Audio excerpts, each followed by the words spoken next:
think if that deal gets passed, that will be the end of the United Kingdom.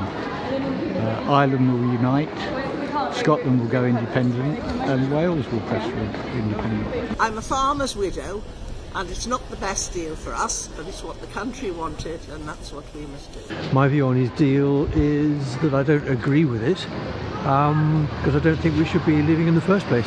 Really surprised that he's been able to achieve a deal and get something negotiated. I think everybody at the moment just wants a conclusion and an end to this uncertainty, which really isn't any good for our economy.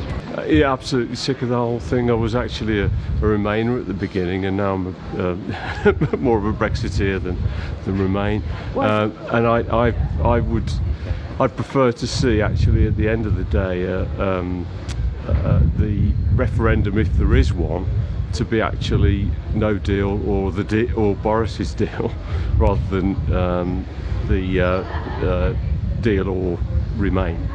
I was quite surprised that he'd got a deal, but as one who voted to remain, I'm a little disappointed that it's still on the offer, but that's just my opinion, isn't it? I think he's made the best of a bad deal, and I just hope that the rest will see the light and we can go through with it. It was taken 3 years with no decision made at all, and it's still very much in the balance. So I think that's the only fair way. Whether that would give us an answer is questionable.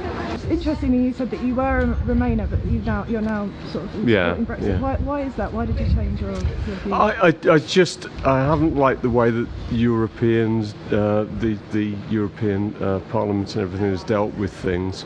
And I think that there's some kind of feeling between all politicians that they just want to remain, and that, I think that's really dangerous when it goes against the actual democratic vote of the UK. I think, from what I gleaned from the newspapers, the television, Theresa May's deal suggested was pretty similar to Boris Johnson's deal, so I prefer her. It's always easier for the second person, just like the football manager. Alex Ferguson goes, the next job was going to be hopeless, as it was, and even the ones since have been difficult to tie down. I'm really surprised. I thought he was really just looking to get a no deal, so my view of him has changed from thinking he just wanted us to end up with no deal to perhaps, my opinion changing the fact that he's been able to renegotiate some changes to Theresa May's deal. I was really sceptical about Boris Johnson at the beginning, but I think he's done relatively well. I was willing to give him a chance, obviously, but I think he's done relatively well. It's just a shame that the Irish situation is as it is. I'd like to see a return to the people and the people's vote, and they say they want a second, a third and a fourth, but I think if we have another one, it could be quite decisive if it goes one way or the other. The danger is of a split again, isn't it? I think he's done relatively well, but I don't see it getting through Parliament.